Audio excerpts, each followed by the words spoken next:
Question number 3, exercise 3.3. We completed up to exercise 3.3, question number 2. Now question number 3 is, can a quadrilateral ABCD be a parallelogram if angle D plus angle B equals to 180? If we draw a parallelogram, ABCD is a parallelogram, then we check that angle B and angle D are opposite angles. If these are opposite angles, then as we studied that opposite angles of a quadrilateral are equal. If these are equal, the sum of these two angles is 180. That means these must be 90 and 90. But for every parallelogram, it's not possible. Specifying parallelogram can be there where angle B and angle D equals to 90 degree.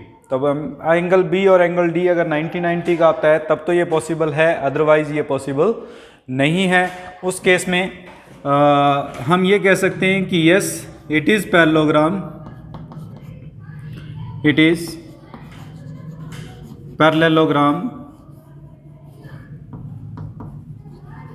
But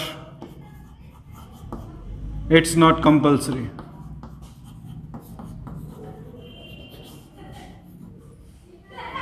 Compulsory. Next, we have second part as. So next question is AB equals to DC. AB equals to DC. Okay, because opposite side of parallelogram are always equal. AD equals to 4 centimeter. This is 4 centimeter, and BC is equal to 4.4.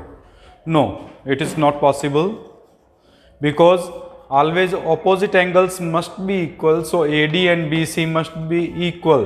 But यहाँ पे equal नहीं है. अगर equal नहीं है तो ये parallelogram नहीं बनेगा. ये एक पैरेललोग्राम को डिफाइन नहीं करता. फिर आता है हमारे पास angle A is 70, angle C is 65.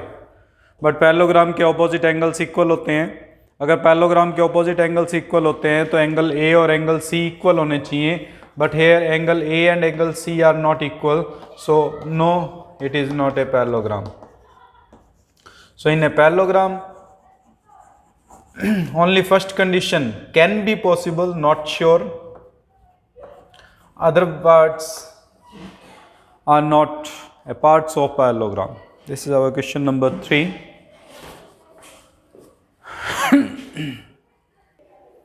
Next question number 5. The measures of two adjacent angles of a parallelogram are in ratio 3:2. Find the measures of each of the angles of the parallelogram. To find the each angles of the parallelogram, first we draw a rough sketch of parallelogram. Let ABCD is a parallelogram.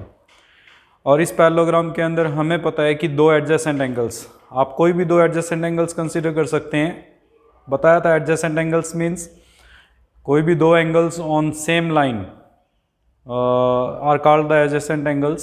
So angle A and angle B are also adjacent angles because these are on the part of on the points of A and B of a line AB. So let two adjacent angles, angle A and angle B, are in the ratio 3:2. That means मैंने बताया था linear equations solve करने के लिए जो one variable equations थी उसमें ये कंफर्म किया था आपको कि जब भी रेशियो में आ जाए तो एक को वेरिएबल x से मल्टीप्लाई करते हुए हम 3x एंड 2x की फॉर्म में लिख सकते हैं. तो यहाँ पे भी हमारे पास आ जाएगा 3x, एंगल A को लेट कर लेते हैं और angle B is equal to 2x की फॉर्म में कंसिडर कर लेते हैं. अब in a parallelogram angle A और एंगल B का सम 180 होता है. हमने एक प्रॉपर्टी की थी कि sum of the adjacent angles is always 180. So 3x plus 2x is equal to 180, 5x is equal to 180. x की वैल्यू फाइंड करेंगे 180 upon 5 that is 36 degree. Angle A को फाइंड करना है तो 3 into 36 108, angle B 2 into 36 72. Angle C and angle A opposite angles हैं, equal होंगे. Angle D and angle B opposite angles हैं, equal होंगे. Hence all angles of parallelogram are 108, 72, 108 and 72.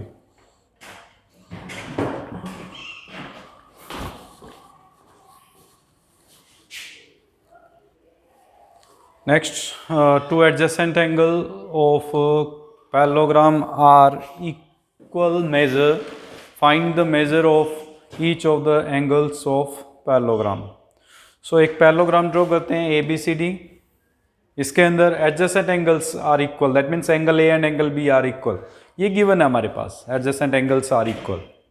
But as we know for a parallelogram the sum of angles A and B adjacent angles is equal to 180. That means if two angles adjacent angles are equal then angle A plus angle A is equal to 180, angle A 2 into angle A is equal to 180 और angle A is equal to 90 degree. That means ये जो angle है वो 90 degree का है, तो ये भी 90 का होगा, दोनों इक्वल हैं. ये और ये ऑपोजिट एंगल्स हैं, इक्वल होते हैं, तो ये 90 का है तो ये भी 90 का होगा. ये और ये भी ऑपोजिट एंगल्स हैं, इनका हमारे पास भी 90 होंगे. इसका मतलब each angles of a parallelogram of this kind is 90 angle.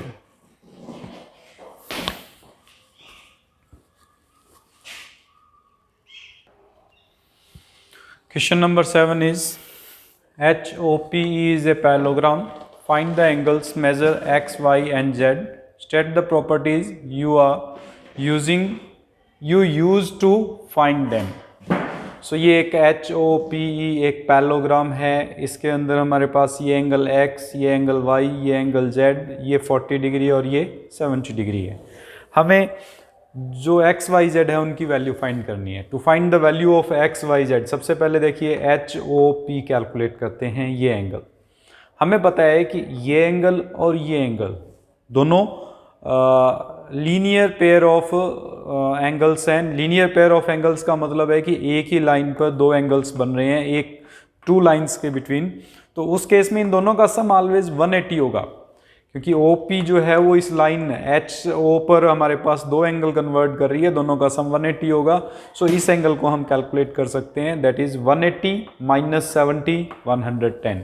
सो ये हमने HOP ये एंगल हमने कंसिडर कर लिया, दैट इज 110 डिग्री. नाउ अगर ये 110 है तो ये x और ये दोनों इक्वल होंगे. क्यों इक्वल होंगे?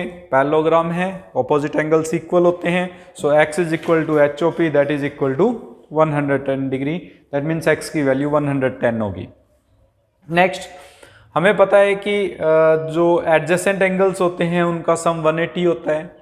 सो एडजेसेंट एंगल्स ये HOP और ये जो एंगल्स हैं वो एडजेसेंट एंगल्स हैं. अगर एडजेसेंट एंगल्स हैं तो HOP यानी 110, 40 और Z इन तीनों का जो सम आएगा वो 180 आएगा. इससे Z की वैल्यू निकल जाएगी. 110 में 40 ऐड करेंगे 150 इस तरफ सब्ट्रैक्ट करेंगे तो 180 minus 150 that is 30 degree. So Z is equal to 30 degree. ये हमारे पास कैलकुलेशन हो जाएगी. Next y and this 40 are equal because ये दो पैरेलल लाइंस हैं.